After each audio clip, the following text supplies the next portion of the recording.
Chers amis, soyez les bienvenus à cette série de la nature de l'homme. Et aujourd'hui, c'est la 12e vidéo de réponse aux questions et commentaires qui ont été faits autour de la vidéo numéro 42, il me semble. Oui, J'oublie. c'est ça, C'est 42. la 42, qui traite le sujet de le livre arbitre. Et on avait lancé cette énigme de ce gros rocher que Dieu ne pouvait pas soulever. Et donc, nous avons eu des questions et des commentaires très intéressants. Donc, la semaine dernière, on a répondu à un auditeur qui a fait plein de commentaires et questions. Mais aujourd'hui, comme promis, nous allons traiter le reste des questions. Et on va commencer par un commentaire très, très intéressant et voilà, franchement, génial. Je trouve Ouais. ça génial. Et c'est un commentaire des 11 dimensions. Attention, ce sont des commentaires qui ont été faits dans la vidéo, la version espagnole de la vidéo. Donc on va se permettre de traduire. En ce qui concerne la toute-puissance de Dieu, je pense que l'argument selon lequel la pierre et le cœur ne s'applique pas et n'est pas le contexte dans lequel ils veulent la réponse. J'offre une autre réponse plus orientée vers la question. Le terme portance n'a de sens que s'il est appliqué à un objet qui repose à la surface d'une planète et qui est également de taille beaucoup plus petite. Car pour soulever quelque chose, il faut qu'il y ait, oui ou oui, la gravité de la planète qui l'attire. Donc, la première incongruité dans la question est que pour soulever la pierre la plus lourde, Dieu devrait aussi créer une planète plus lourde que l'objet à soulever, ce qui ferait que la pierre la plus lourde ne le soit plus. Maintenant, si nous imaginons que la planète sur laquelle la pierre doit être soulevée est la Terre, et que Dieu faisait en sorte qu'une pierre ait le même poids que la Lune, immédiatement, la planète et la Terre s'attireraient à l'autre et se détruiraient mutuellement. Parce que bien qu'il s'agisse d'objets lourds, ils ne sont pas faits de matériaux indestructibles et se déformeraient. Il y a plusieurs phénomènes physiques que Dieu devrait changer afin de donner à l'homme le plaisir de soulever la pierre bénie. En bref, il devrait créer les matériaux les plus durs de l'univers afin que la lumière ne soit pas courbée par la gravité et que nous puissions voir la pierre, que quiconque veut voir comment Dieu soulève la pierre est immunisé contre la gravité, que les effets d'une gravité aussi intense n'affectent pas le temps. En fin de compte, pour faire le petit numéro que l'homme veut, Dieu devrait pratiquement créer un autre univers avec des lois de la physique très différentes de celui que nous avons maintenant. Dans ma conclusion, la question de la pierre ne reflète pas le paradoxe de savoir si Dieu est omnipotent. Pour moi, cela reflète l'arrogance de l'homme qui, même s'il a la base scientifique pour savoir si ce qu'il demande peut être fait ou non, préfère répéter que Dieu n'est pas tout-puissant. Mhm. Oui. C'est un peu bien. Oui, c'est une question qui est très complexe et je vois que notre ami 11 dimensionnes, je le lis en espagnol tel qu'il est écrit, Ouais. est un connaisseur, un fin connaisseur de la physique. Et je peux vous le dire, c'est pas par arrogance que moi aussi, et donc ça fait aussi partie de mon métier actuel, mon métier principal, hein. Ouais. Donc, je travaille dans le domaine de la science et de la technologie. Euh, donc, effectivement, il a complètement raison. Et je pense ne pas être en désaccord avec Hans Dimensiones. Je dirais même que je suis 100% d'accord avec lui, dans le sens où tous ces arguments d'un point de vue scientifique et physique n'ont pas de logique, sont incohérents. C'est que la question des bases, si Dieu pouvait créer un rocher tellement lourd que lui-même ne pourrait pas la soulever, implique un certain nombre d'incohérences scientifiques qui font que cette question ne peut pas être traitée, je suis d'accord avec qu'on se dimensionne, dans le domaine de la physique. Ce serait incohérent de répondre d'un point de vue de la physique à cette question qui est complètement incohérente. Mais il faut transférer ce débat sur le terrain philosophique. Et il fait une analyse qui est très intéressante. Il dit, pour moi, cela reflète l'arrogance de l'homme qui, bien qu'il ait la base scientifique pour savoir que ce qu'il demande peut être fait ou non, préfère répéter que Dieu N'est n'est pas pas tout-puissant. tout-puissant. Et donc, en dimension, il place exactement la réponse et le débat, il le déplace, il le met dans le terrain philosophique. Et c'est exactement ce que nous faisons. C'est bien construit, hein, Et je pense que, bien qu'on mentionne ne soit pas tout à fait d'accord avec notre point de vue, je peux dire que moi, je suis complètement d'accord avec lui et que je considère que son point de vue est complémentaire au nôtre. Ouais. En effet, s'il n'y avait pas de libre arbitre, l'homme ne pouvait même pas poser cette question. Ouais, effectivement. C'est tout simplement ça, c'est que l'arrogance de l'homme peut exister parce qu'il y a le libre arbitre. Parce que si on était des robots programmés pour exécuter la volonté de Dieu, ben, on ne poserait pas cette question, Bah oui. simplement. En tout cas, merci beaucoup à Onze Dimensions. Et ce type de commentaires et des réactions enrichit énormément de nos sujets. Effectivement, je vous félicite pour vos connaissances en physique qui sont vraiment très exactes. Et merci pour nous donner en fait ce point de vue qui est très intéressant. Donc, on va aussi traiter la question, donc une question intéressante de Salvador Pizarro. Alors, une fois de plus, c'est une question qui a été posée en espagnol, dans le sujet en espagnol, mais qu'on a voulu partager avec vous, nos auditeurs en français. S'il y avait la volonté de choisir, nous serons tous millionnaires. Dans quelle mesure est-on libre si on nous impose une éducation? Mhm. Voilà. Donc, ça, ce sont des points de vue extrêmement intéressants. C'est un point de vue que j'ai souvent entendu par rapport à ce sujet. Avons-nous la liberté d'être millionnaire? Hmm. Je pense que on n'aurait pas tous été millionnaires. Et on n'est pas tous millionnaires parce qu'on ne décide pas tous d'être millionnaires. Parce que décider d'être millionnaire, c'est pas je me concentre fort, j'ai fait un blessure bien fort, je vais être millionnaire. Et je blessure, je suis millionnaire. Non, c'est pas comme ça que ça marche. Je décide d'être millionnaire si j'aime l'argent et je me donne les moyens de le faire. Comment? Bah, je vais faire des efforts dans les études, je vais prendre les bonnes décisions, je vais investir mon argent correctement, je vais travailler dur pour faire évoluer mon business, etc. Soit j'ai fait des grandes études, c'est aussi un moyen, et là, il faut se donner les moyens de le faire, donc il faut travailler dur, il faut faire des efforts. Soit on a une qualité naturelle à faire des affaires. Il y a des gens qui sont comme ça, hein, qui sont complètement empiriques mais qui ont fait des grandes sociétés, qui ont créé des grandes sociétés. Parce qu'ils avaient le sens des affaires et c'était naturel chez eux, mais pourtant, ça demande beaucoup d'efforts, beaucoup de travail et beaucoup de discipline. Ça, ce sont des choses qu'on décide de faire ou pas. Je pense que la réalité, c'est que tout le monde ne décide pas d'être millionnaire. Soit parce que ça ne l'intéresse pas, soit parce qu'il a la flemme et qu'il rêve seulement. Euh, ça peut être plusieurs possibilités. En tout cas, nous avons bien le choix. Nous avons bien la possibilité de décider d'être millionnaire. Mais ça demande des efforts particuliers. Il y a des personnes qui ont commencé de tout bas et qui ont développé des fortunes incroyables. Donc, c'est la preuve que ce n'est pas une question de chance de dire oh, je suis né dans telle famille ou dans telle société, à tel endroit, qui me limite dans mes Mhm. choix. Mais si on est discipliné, on peut faire des grandes choses. Alors, il n'y a pas seulement d'être millionnaire, mais on peut devenir un grand scientifique, on peut devenir un grand philosophe, on peut devenir un grand médecin, on peut devenir un grand artiste. On peut décider de ce qu'on fait. Et bon, j'entends le point de vue de notre ami, mais franchement, on ne le partage pas parce qu'on a d'autres points de vue. Et puis, les statistiques nous démontrent que c'est vrai. Concernant la partie éducation, quel livre arbitre si on nous impose une éducation? Alors, c'est un commentaire que j'ai entendu souvent de la part des personnes anarchistes.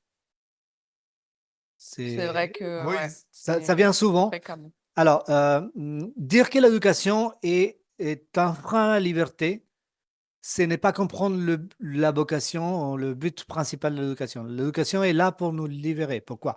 Parce que quand a appris à réfléchir, quand on sait compter, quand on connaît l'histoire, quand on connaît la science, quand on sait comment ça marche le monde dans lequel nous vivons, ça nous donne des possibilités. Qui dit possibilité dit liberté. C'est vrai que l'éducation qu'on reçoit, des fois, il peut nous formater par rapport à certains aspects. Mais si on est sérieux dans notre processus éducatif, et ça, c'est notre responsabilité à chacun, on peut éviter ces pièges. Pourquoi? Parce qu'on va développer un esprit critique. Ouais, On va développer la capacité à réfléchir. À dire, OK, tu me dis ça, attends, je réfléchis. Je vais pas dire oui pour dire oui. Je vais ouais, dire c'est oui parce ça. que je suis d'accord, ou je vais dire non parce que je suis vraiment pas d'accord et parce que j'ai des arguments et je suis capable de défendre mon point de vue. Et c'est justement la vocation de Veritas 4A, c'est de donner à chacun ces moyens-là. Bon, il y a des personnes qui ont eu ces moyens par l'éducation, par l'éducation familiale, parce qu'il y a aussi la famille. Mais l'éducation n'est en aucun cas un frein. Imaginons quelqu'un qui veut devenir médecin et ne veut pas étudier. Mm. Est-ce qu'il peut devenir médecin? Et si Non, jamais il devient médecin, je ne serais pas rassuré d'aller le voir. moi, je voudrais pas aller le voir, Ben, hein. c'est exactement ça. Ou quelqu'un qui décide de devenir ingénieur automobile, comme ça, empiriquement. Ben, il va créer des voitures, mais je ne serais pas rassuré de conduire une voiture créée par cette personne. Pourquoi? Parce qu'il ne s'est pas formé. Il n'a pas les connaissances nécessaires. Bah ouais. Et en fait, l'éducation, ça va nous aider à développer des compétences qu'on n'aurait pas développées naturellement. On n'aurait pas développé par la simple observation. C'est la transmission de la connaissance. C'est extrêmement important. Donc, c'est un point dans lequel on n'est pas d'accord sous le fond. Et puis, il faut voir les statistiques. C'est que les pays où il y a les meilleurs processus éducatifs, ce sont des pays dans lesquels les gens ils ont le plus, en général, le plus de liberté. Et ça dépend des choses. Ça dépend le régime politique, ça dépend beaucoup de choses. Mm. Donc, on peut effectivement être formaté, endoctriné au niveau de l'école, etc. Mais on peut aussi éviter de l'être. Oui, Eden. En reprenant ce que tu disais sur le médecin, c'est enfin toujours dans le film L'âge de glace. Après l'effort, le réconfort, hein, bah, c'est ça en fait. Faut se aussi en reprenant ce que tu disais, d'être millionnaire, faut aussi avoir les bons choix, prendre, les bons chemins pour arriver à être millionnaire. Exact. Donc faut déjà avoir, enfin, Il faut se déjà avoir envie, hein. voilà, faut avoir envie, faut Parce se qu'être forcer. être millionnaire, c'est pas le paradis, hein. Ah oui, bah, Être millionnaire, ça ramène son lot de soucis, hein. C'est pas tout repos, hein, mmh, être millionnaire. c'est vrai que c'est les gens, ils pensent que C'est un métier, c'est hein, et on va dire comme ouais, ça. c'est ça, les gens, ils pensent que c'est enfin, on a l'image typique de, la femme qui va, se faire un shopping, un bon shopping, Oui. voilà et que le mari travaille mais Pas de bon, soucis, personne ne travaille, etc. Bon, il y en a quelques-uns qui sont comme ça, mais c'est pas le cas de tout le monde. Et c'est plutôt l'exception que la règle. mmh, En tout cas, voilà, la réalité du monde nous montre que sans effort, il y a pas ça. eh ben, et on dit en français, pas de bras, pas de chocolat. Donc, on le dit aussi. Puis, ce que je voulais dire, c'est que les statistiques nous montrent que dans les pays où il y a le moins de développement du processus éducatif, donc l'école, les gens, ils sont souvent piégés dans des idéologies radicales, dans des pensées très restreintes, où il y a beaucoup de maltraitance, beaucoup de violence, beaucoup de pauvreté, parce que la pauvreté est en relation avec le manque d'éducation.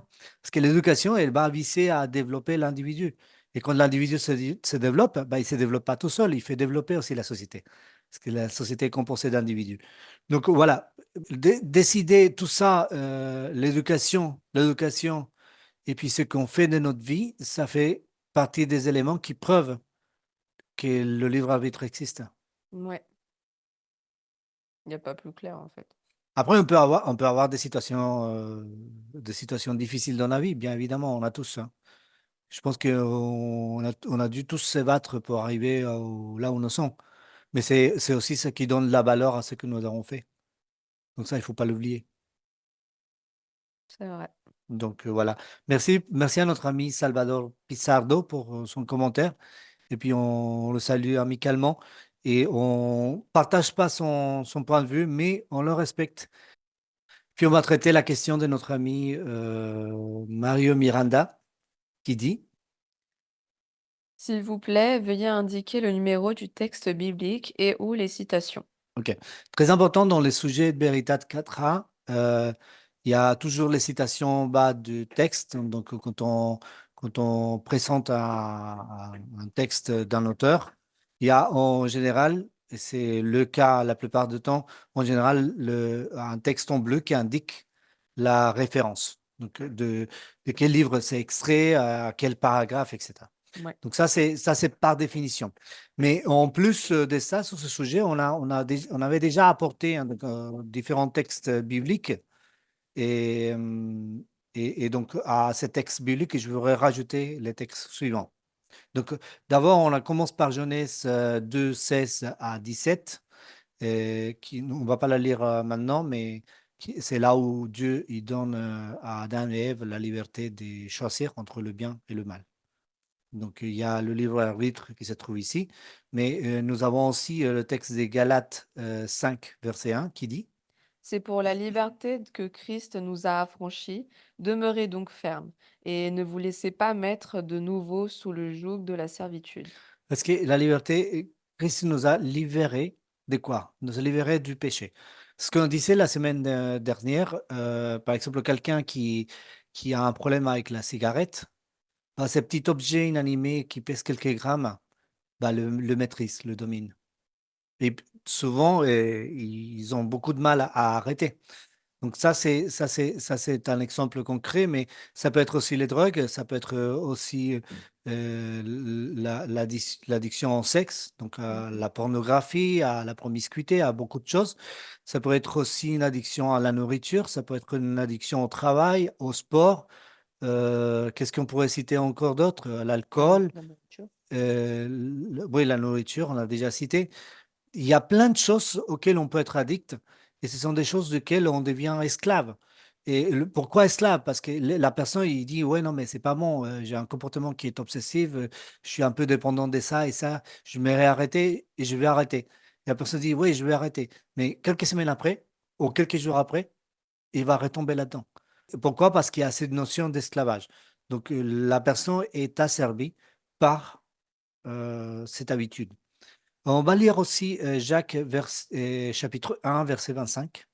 Mais celui qui aura plongé les regards dans la loi parfaite, la loi de la liberté, et qui aura persévéré, n'étant pas un auditeur oublieux, mais se mettant à l'œuvre, celui-là sera heureux dans son activité. Hmm.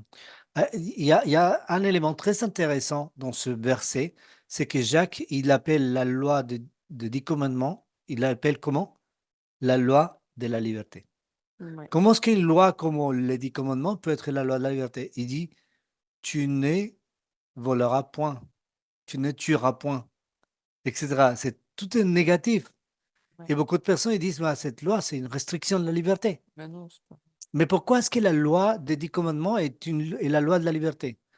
Parce que la loi des 10 commandements, c'est la loi qui nous permet de faire quoi, Eden?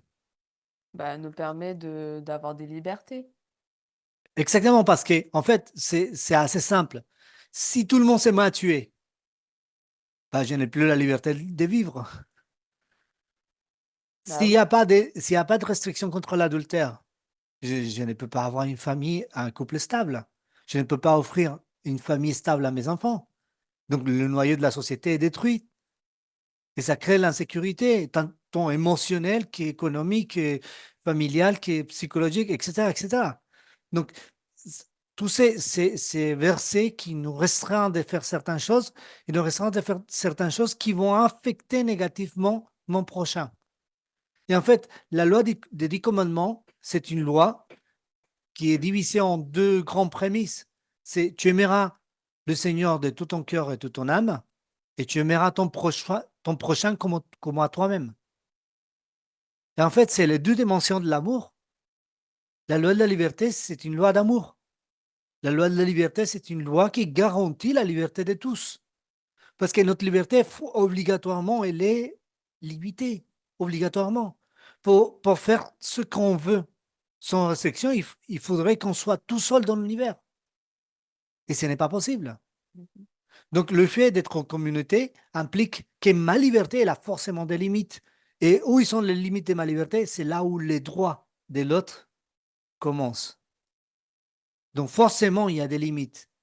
Mais si je respecte ces limites, bah, je respecte ma liberté et je respecte la liberté de l'autre.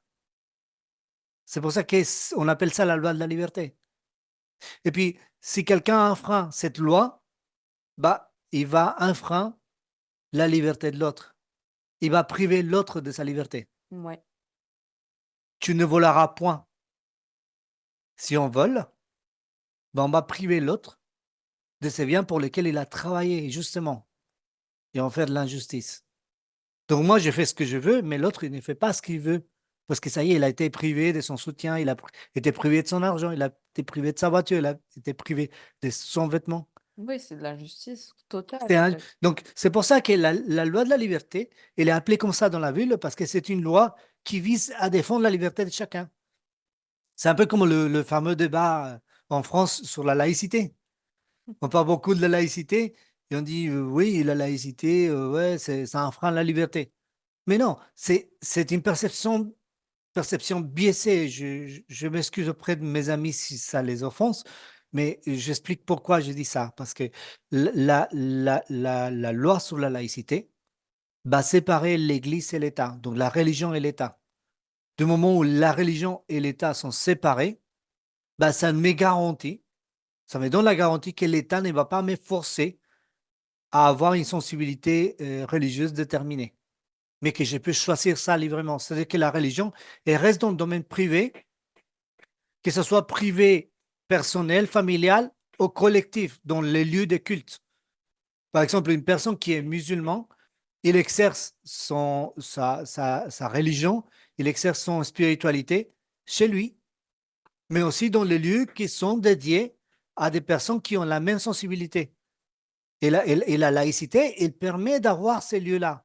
Elle permet que ces lieux puissent exister. Parce que s'il y avait une union entre l'Église et l'État, et c'est le cas dans pas mal de pays où il y a une religion officielle d'État, bah, toutes les autres manifestations sont minoritaires et sont très restreintes. Donc il y a une privation de liberté. Si, Eden. Oui, dans le sujet en espagnol, j'avais posé la question, est-ce que pour un étudiant Mhm. qui a une sensibilité spirituelle, donc si l'État, bah, comment dire, si sa religion dit qu'il faut pas travailler le samedi ou pour d'autres le dimanche, et que l'État bah, dit que bon, il doit quand même étudier le samedi et le dimanche, est-ce Mhm. qu'ils ont l'obligation, enfin ils peuvent l'obliger à aller étudier ou pas? Alors, il faut savoir que la France est un pays de tradition ou de sensibilité judéo-chrétienne. C'est pour ça qu'en France, on ne travaille pas samedi et dimanche. Il y a une certaine liberté par rapport à ça. Parce qu'on peut, si on le souhaite, travailler un dimanche, mais on ne peut pas être obligé. On peut, si on le souhaite, travailler un samedi, mais on ne peut pas être obligé. Maintenant, concernant les études, il y a il y a des écoles, il y a des universités qui font des activités un samedi. Mais les étudiants qui ont cette sensibilité de garder le sabbat, ils peuvent faire un recours au nom de la laïcité pour pouvoir acquérir le droit à ne pas participer à ces activités. Ils peuvent le faire. Et c'est justement parce que l'État et l'Église sont séparés que ce dialogue est possible. Et donc ça, c'est une particularité de la France. Donc le problème, il y a beaucoup de personnes qui disent de mal de la laïcité et qui considèrent la laïcité comme une restriction de leur liberté, mais qui ne se rendent pas compte que c'est justement ce qui garantit leur liberté d'expression et leur liberté religieuse. Donc c'est tout le contraire. OK. Donc il faut voir la laïcité comme notre ami. Parce que d'abord, il faut aussi le dire, la laïcité, c'est aussi un principe biblique. On l'avait déjà dit à plusieurs reprises et on va revenir là-dessus. Donc, on a aussi le texte de Jacques 2,12 qui dit, Parlez et agissez comme devant être jugés par une loi de liberté. Mhm. Donc la loi des libertés, c'est elle qui va nous juger. Comment, c'est quoi cette histoire? Loi, juger, liberté et libre arbitre, c'est quoi cette histoire? On dirait que ça ne va pas ensemble. Mais en réalité, oui, parce que comme on l'a dit tout à l'heure, on sera jugé par la loi de la liberté si on enfreint la liberté de l'autre. C'est que ma liberté, elle a forcément des limites pour pouvoir exister. 1 Pierre 2,16. Étant libres sans faire de la liberté un voile qui couvre la méchanceté, mais agissant comme des serviteurs de Dieu. Oui. Là, on donne d'autres versions. 1 Pierre 2,16 dirait euh, euh, ne fait pas de la liberté une excuse pour faire le mal. Oui, c'est ça. C'est- C'est dans le sujet en espagnol, je disais Oui, qu'il tout y à a fait. beaucoup de jeunes Mhm. qui, dès qu'on leur dit, «Non, tu peux pas faire ça, il faut pas faire ça», ils disent: Bah, je fais ce que je veux, c'est mes droits, je fais ce que je veux». Il parle des droits, mais il ne se rend pas compte que les droits sont accompagnés des devoirs. C'est ça. Ils Toujours. ont ouais. Parce que les droits sont devoirs, ça s'appelle de l'anarchie. Et l'anarchie va déstructurer la société et va la détruire. C'est l'objectif de l'anarchie, hein. Ouais. Euh, donc, 2 Pierre 2,19. Ils leur promettent la liberté quand ils sont eux-mêmes esclaves de la corruption, car chacun est esclave de ce qui a triomphé de lui. Ça, c'est une réponse de la Bible, c'est pas ma réponse, c'est une réponse de la Bible à nos amis anarchistes. Oui, Quand ils disent, ils promettent la liberté, mais ils sont eux-mêmes esclaves de la corruption. Pourquoi? Parce que on ne peut pas parler de liberté sans règles. Et les règles, ce n'est pas forcément l'ennemi de la liberté. Les règles sont souvent là pour assurer la liberté. Après, c'est vrai qu'il y a des sociétés, il y a des pays dans lesquels on est restreint de partout, hein. ah oui, non mais Et surtout les régimes totalitaristes. C'est pour ça que nous devons défendre le monde libre dans lequel nous vivons. Et si on apprécie vraiment ce que nous avons, nous devons le défendre. La laïcité, ça en fait partie. ouais, Ça en fait partie. Tant qu'il y a la laïcité, c'est une espèce de gardien contre ces abus-là. Aux États-Unis, en ce moment, ils sont en train d'attaquer fortement la laïcité, dans la séparation Église-État, qui est inscrite dans la Constitution des États-Unis. Et le jour où ça va arriver, ça va être une hécatombe au niveau mondial. mmh, Parce que tout ce qui se passe aux États-Unis d'aussi grave va nous finit par tordre. impacter le monde entier. Vous le verrez. Mais j'espère qu'on n'arrivera pas à Ouais, ça j'espère, de ouais. notre vivant, mais ça va être vraiment une catastrophe. Très bien. Merci à notre ami Mario Miranda pour cette question. Et donc, nous espérons avoir pu répondre à sa question, à ses attentes. Et puis, une dernière réponse, une dernière réaction au sujet numéro 42. Et c'était une question qui a été posée par notre ami Rodolphe, euh, qui est francophone, donc il a posé en français, sur la vidéo en français. Donc on prend le temps de lui répondre aussi. Rodolphe fait l'oreille, 36-26, dit: «Dieu n'est-il pas la laisse, le collier de l'esprit? Pourquoi remettre sa vie dans les mains d'une entité qui nous emprisonne?» Voilà. Donc merci Rodolphe, mais je pense que, alors, je peux me tromper, mais j'ai l'impression que votre question exprime bien votre opinion sur le sujet. Alors, sur le témoignage de la Bible, on peut facilement tomber dans votre conclusion. Parce que, il nous dit quoi la Bible? Il dit que Dieu veut établir une relation de père à fils avec nous et pas des maîtres à mascotte. Oui. Dans le terme laisse, la laisse, c'est quelque chose qu'on utilise pour maîtriser un chien, par exemple. OK? Donc ça, c'est, bon, on va expliquer en détail. En tout cas, la Bible nous donne un autre témoignage. Et d'ailleurs, Dieu nous aime tellement qu'il a donné sa vie pour nous. Et c'est peut-être la majeure révélation de l'amour de Dieu et de l'intention qu'il a vis-à-vis de nous, parce qu'il souhaite nous aimer comme des enfants, comme ses enfants. Après, effectivement, le dogmatisme peut constituer une laisse qui permet aux hommes de dominer les autres. C'est pour ça qu'on essaie d'attirer l'attention des gens aux problématiques du dogmatisme et comment le dogmatisme peut être un frein à la liberté des consciences, au libre arbitre. Ouais. Donc ça, c'est vraiment une problématique. Alors, nous avons une mascotte, Ouais, c'est Bundy. Bundy, et après, je ne sais pas comment c'est la relation entre vous et vos mascottes, si vous en avez. Mais en tout cas, notre relation avec Bundy est assez particulière parce qu'il est membre à part entière de la famille. Il Ouais. reçoit toute l'attention dont il a besoin. Il reçoit des soins et Il a des il petits a des caprices. libertés. Il a des libertés. Il est complètement libre. Il n'est pas enfermé. Il est enfermé dans l'appartement. On ne le laisse pas sortir seul pour des raisons évidentes de sécurité. Mmh. Mais c'est pas pour restreindre sa liberté. Mais on le fait quand même 5 sorties par jour. Ah oui, il est Et, content et là, en hein. me concernant, quand je le sors, j'ai la laisse avec moi, parce que c'est la loi, mais je ne lui mets jamais la laisse. Il sort libre Et en fait, c'est lui qui me promène. Donc, Ouais, il décide du parcours, il décide où y aller, etc. Bon, je suis là pour veiller à sa sécurité, mais c'est pas pour restreindre sa liberté. Donc, même une mascotte, il peut recevoir beaucoup d'amour et d'affection. ouais. Donc, voilà. Je pense que Dieu, il veut plus que ça pour nous, hein. En tout cas, c'est ce qui nous révèle la Bible.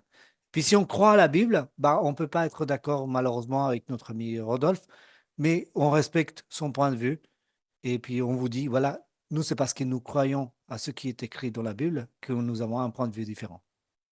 Dans le sujet en espagnol, j'avais posé une question. C'était, est-ce que parce que dans les 10 commandements, il y a écrit, qu'il fallait aimer notre prochain. Est-ce qu'on pouvait considérer que, bah, dans notre cas, Bundy, c'est notre prochain aussi? Alors, quelque part, oui et non. D'un point de vue émotionnel, je pense que oui, mais d'un point de vue strictement biblique, non. Par contre, c'est la propriété de celui qui l'a créé, c'est Dieu. Et Dieu, c'est notre plus grand prochain. Ah bah oui. Donc, on obéit sur lui parce que c'est la propriété de notre ami et de notre père. Donc, oui, quelque part. OK. OK? Bon, très bien. Merci beaucoup à tous. Ce moment des questions-réponses XXL se termine. La semaine prochaine, on vous attend pour la suite du sujet. Donc, on va terminer la série. Merci à Eden de nous accompagner pour cette vidéo. Merci à nos amis qui nous accompagnent en ligne pour l'enregistrement de la vidéo. Merci à vous que nous suivez sur la chaîne YouTube. On vous dit à la semaine prochaine. C'est la suite et la fin de cette série. Et on voudrait aussi vous annoncer qu'il y a une autre série qui va commencer. Et on va vous annoncer le titre la semaine prochaine. Et donc, on espère que ça va vous plaire et que vous allez pouvoir nous suivre. En tout cas, merci pour votre attention. Et puis, une fois de plus, si cette vidéo vous plaît, n'hésitez pas à vous abonner à la chaîne, à partager sans modération et à nous donner un like si ça vous a plu. Merci beaucoup à tous et puis que Dieu vous bénisse et que Dieu bénisse votre curiosité. Et on se voit la semaine prochaine. Bye bye. Au revoir.